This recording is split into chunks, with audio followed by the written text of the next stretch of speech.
एक दिन कार्तिक की चौथ का व्रत आया तो भाई बोला कि बहन आओ भोजन करें। बहन बोली कि आज करवा चौथ का व्रत है, चांद उगने पर ही खाऊंगी। तब भाइयों ने सोचा कि चांद उगने तक बहन भूखी रहेगी, तो एक भाई ने दिया जलाकर दूसरी भाई ने छलनी लेकर उसे ढका और नकली चांद दिखाकर बहन से कहा कि चल चांद उगाया है, अर्घ दे ले। बहन अपने भाभीियों से कहने लगी कि चलो अर्घ दे दे, तो भाभियां बोली तुम्हारा चांद उगाया होगा, हमारा चांद तो रात को ही उगेगा।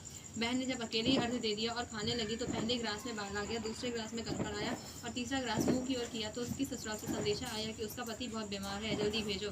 माँ ने जब लड़की को विदा किया तो कहा कि रास्ते में जो भी मिले उसके पाँव लगना और जो कोई सुहाग का आशीष दे उसके पल्ले में गांठ लगाकर उसे कुछ रुपए देना। बहन जब भाइयों से विदा हुई तो रास्ते में जो भी मिला उसने यही आशीष दिया कि तुम 7 भाइयों की बहन, तुम्हारे भाई सुखी रहे और तुम उनका मुख देखो। सुहाग का आशीष किसी ने भी नहीं दिया। जब वह ससुराल पहुंची तो दरवाजे पर उसकी छोटी ननद खड़ी थी, वह उसके भी पाँव लगी तो उसने कहा कि सुहागिन रहो, सपूती हो। तो उसने यह सुनकर पल्ले में गांठ बांधी और ननद को सोने का सिक्का दिया। तब भीतर गई तो सास ने कहा कि पति धरती पर बैठा है, वह धरती पर पड़ा है, उसके पास जाकर उसकी सेवा करने बैठ जा। बाद में सास ने दासी के हाथ बची खुची रोटी भेज दी। इस प्रकार से समय बीतते बीतते मृग से मार्गशीर्ष की चौथ आई और चौथ माता बोली करवा ले ले भाइयों की प्यारी करवा ले। लेकिन जब उसको चौथ माता नहीं दिखलाई दी तो वह बोली हे माता, आपने मुझे उजाड़ा है, आप ही मेरा उद्धार करोगी, आपको मेरा सुहाग देना पड़ेगा। तब चौथ माता ने बताया कि पौष की चौथ आएगी, वह मेरे से बड़ी है, उससे सब ये कहना, वह तुम्हारा सुहाग वापस देगी। पौष की चौथ आकर चलेगी, माघ की चलेगी, फागुन की चलेगी, चैत बैसाख जेठ आषाढ़ और श्रावण भादव सभी की चौथ आई और चली गई। आगे वाली ने ही कहा कि अगली से लेना। असौज की चौथ आई तो उसने बताया कि तुम पर कार्तिक की चौथ नाराज है, उसने तुम्हारा सुहाग लिया है, वही वापस कर सकती है, वही आएगी तो पाँव पकड़कर विनती करना। यह बताकर वह भी चली गई। जब कार्तिक की चौथ आई तो वह गुस्से में बोली भाइयों की प्यारी करवा ले, दिन में चांद उगाने वाली करवा ले, व्रत खंडन करने वाली करवा ले, भूखी करवा ले। यह सुनकर वह चौथ माता को देखकर उसके पाँव पकड़कर गिड़गिड़ाने लगी।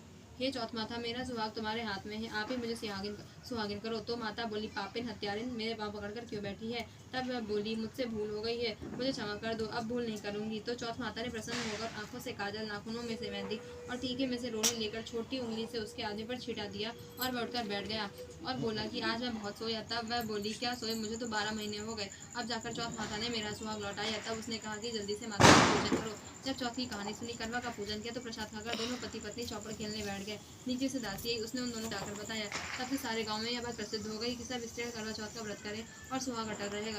इस तरह से साहूकार की बेटी को सुहाग दिया, उस तरह से चौथ माता सबको सुहागिन रखे। ये करवा चौथ के व्रत के उपवास की सनातन महिमा है। करवा चौथ व्रत कथा दूसरी। अति प्राचीन काल की बात है। एक बार पांडु पुत्र अर्जुन तप करने के लिए नीलगिरी पर्वत पर चले गए। इधर पांडवों पर अनेक मुसीबतें पहले से ही थी। इसे द्रौपदी ने शोक विहल हो कृष्ण की आराधना की। कृष्ण उपस्थित हुए और कहा पूछो क्या कष्ट है तुम्हें। प्रभु, द्रौपदी ने हाथ जोड़कर कहा मुझे क्या कष्ट है, आप तो स्वयं जानते हैं, आप तो अंतर्यामी, मुझे कष्टों के बोझ ने विहल कर दिया है। क्या कोई ऐसा उपाय है जिससे इन कष्टों से छुटकारा मिल सकता है। तुम्हारा प्रश्न अति उत्तम है द्रौपदी। कृष्ण मुस्कुराकर बोले प्रभु, फिर मुझ दुख नारी का कष्ट दूर करने का क्या उपाय है। द्रौपदी ने पूछा। यह प्रश्न सुनकर यह प्रश्न एक बार पार्वती जी ने शिव जी से कहा था। तब शिव जी ने करवा चौथ का विधान बताया था। फिर प्रभु करवा चौथ की जानकारी मुझे भी दे दीजिए और उसकी कथा कहिए। तब कृष्ण ने एक पल सोचने के बाद कहा दुख जो संसारिक माना जाता है, प्राणी उसमें सदा ही लिप्त रहता है, के बाधे ने कर दिया। पीपल की आड़ में कृत्रिम चंद्रमा बना उसके पति की गति बंद हो गई। इससे दुखी हो उसने अन्न जल त्याग दिया। उसी रात्रि में इंद्राणी भूषण करने आई। ब्राह्मण पुत्री ने उससे अपने दुख का पूछा। इंद्राणी ने बताया तुम्हें करवा चौथ व्रत में चौथ दर्शन के पूर्व भोजन कर लेने से कष्ट मिला है। तब उस लड़की ने अंजलि बांधकर विनय की और इससे मुक्त होने का कोई उपाय पूछा। इस पर इंद्राणी ने कहा यदि पर उस कन्या ने वर्ष भर प्रत्येक का व्रत किया और अनंत अखंड सुहाग प्राप्त किया है। श्री कृष्ण ने कहा हे द्रौपदी, यदि तुम इस व्रत को करोगे तो तुम्हारे भी सारे संकट टल जाएंगे। इस प्रकार द्रौपदी ने यह व्रत किया और पांडव सभी क्षेत्रों में विजयी हुए। इस प्रकार सौभाग्य पुत्र प्रौतांत्रिक और धन दाने के इच्छुक स्त्रियों को यह व्रत विधि पूर्वक करना चाहिए। इस व्रत में भगवान शंकर जी की आरती की जाती है। वह बहुत दुखी होता था। हर वर्ष की तरह इस वर्ष भी करवा चौथ का व्रत आया। अन्य बहुओं के मायके से उनके छोटे भाई करवा लेकर आए, पर छोटी के मायके से कोई होता तो करवा लाता। सास भी छोटी को ही खाली खोटी सुनाती थी। वह दुखी होकर घर से निकल पड़ी और जंगल में रोने लगी। एक रात बहुत देर से उसका रोना सुन रहा था। अंत में उसने बिल से निकलकर छोटी से पूछा बेटी क्या बात है, क्यों रो रही हो। छोटी बोली आज करवा चौथ है, मेरा कोई भाई नहीं है, यदि कोई होता तो आज जरूर करवा चौथ लेकर आता। नाग को छोटी पर दया आई। नाग ने कहा बेटी तुम घर चलो, मैं अभी करवा लेकर आता हूँ। थोड़ी देर बाद नाग ससुराल पहुंचा। ससुराल वाले इतना सामान देखकर चकित हो गए। सास भी प्रसन्न हो गई। सास ने प्रसन्न मन से छोटी को नाग देवता के साथ भेज दिया। नाग देवता ने छोटी को अपना सारा महल दिखाया और कहा जितने दिन चाहो आराम से रहो, मन चाहा खाना खाओ, मन चाहा पहनो, पर एक बात याद रखना सामने रखी नात, कभी मत खोलना। छोटी सारा सामान महल के में आराम सारा समय महल में आराम से काटती, पर नात के बारे में उसकी उत्सुकता बढ़ती जाती। एक दिन जब घर में कोई नहीं था, उसने नात को उठाकर देखा तो छोटे छोटे हजारों सांप के बच्चे इधर उधर रहने लगे। उसने जल्दी ही नाक ढक दी। जल्दी में एक सांप की पूंछ नाक के नीचे आकर कट गई। सांप को नाक के आने पर छोटी ने अपनी गलती स्वीकार की। नाक ने भी उसे क्षमा कर दिया। जब छोटी ने ससुराल जाने की इच्छा की तो उसे धन रत्न आदि देकर विदा किया। छोटी के ससुराल में सब उसकी बड़ी इज्जत होने लगी। जिस सांप की पूंछ कटी थी उसे सब बंडा कहकर तंग करते थे। एक दिन उसने अपनी माँ से पूछा कि मेरी पूंछ कैसे कटी है। माँ ने कहा, छोटी के नाम उठाने से और जल्दी में रखने से तुम्हारी पूंछ कटी है। तो वह बोला कि मैं भी छोटी से बदला लूंगा। माँ के बहुत समझाने पर भी वह चुपचाप छोटी के घर में जा छुपा और मौका पाने पर उसे काटने की सोचने लगा। वहाँ छोटी और उसकी सास में किसी बात पर बहस हो रही थी तो छोटी कसम खा खाकर कह रही थी कि मैंने ऐसा नहीं किया है। वह कह रही थी, मुझे बंडा भैया से प्यारा कोई नहीं है, उन्हीं की कसम खाकर कहती हूँ मैंने ऐसा नहीं किया। बंडा ने जब सुना तो सोचने लगा, जो मुझसे इतना प्यार करती है वह मुझसे बड़े प्यार से करवा चौथ का व्रत करती। करवा मैया की जय। करवा चौथ चौथी व्रत कथा। प्राचीन काल में करवा नामक पतिव्रता स्त्री अपने पति के साथ नदी किनारे गांव में रहती थी। कार्तिक मास की कृष्ण पक्ष की चतुर्थी के दिन उसका पति नदी में स्नान करने के लिए गया। स्नान करते समय एक मगर ने उसका पैर पकड़ लिया। वह करवा करवा नाम लेकर जोर जोर से अपने पति को पुकारने लगा। उसकी आवाज़ सुनकर उसकी पत्नी दौड़कर आई और उसने मगर को कच्चे धागे से बांध दिया। मगर को बांधकर वह यमराज के पास पहुंची और यमराज से बोली, भगवान, मगर ने मेरे पति का पैर पकड़ लिया है, अतः पैर पकड़ने के अपराध में आप अपने बल से उस मगर को करवा के साथ जाकर मगर को उन्होंने यमपुरी भेज दिया और करवा के पति को दीर्घायु प्रदान की। उसी दिन से ये करवा चौथ मनाई जाती है और सुहागिन स्त्रियों के द्वारा व्रत रखा जाता है। करवा माता पति की रक्षा की, वैसे सपतियों की रक्षा करना। सीढ़ी चढ़ गई इधर ऐसे भी निकला ना होगा, दिखेगा ऊपर से चढ़ेंगे तो उधर दिखेगा।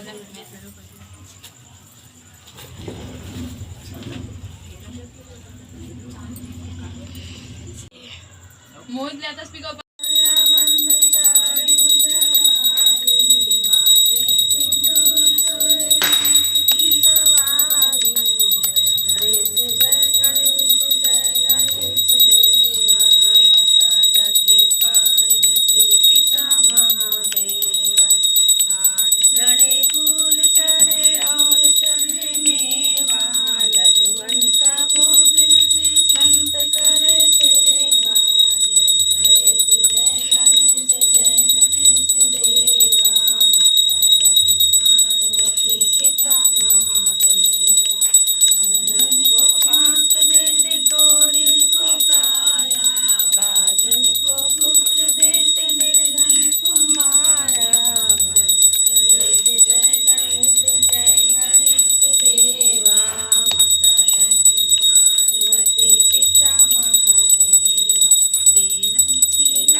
आइए कहाँ जा रही?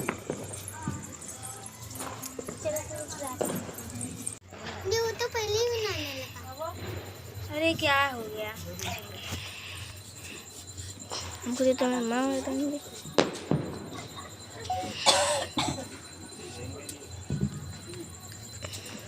तुम आगे से निकल गए।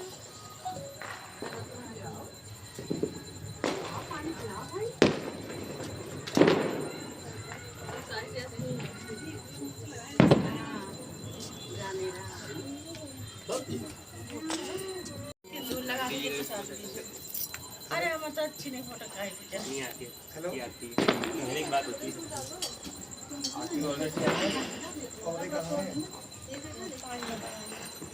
चलने में नहीं देखना है ना।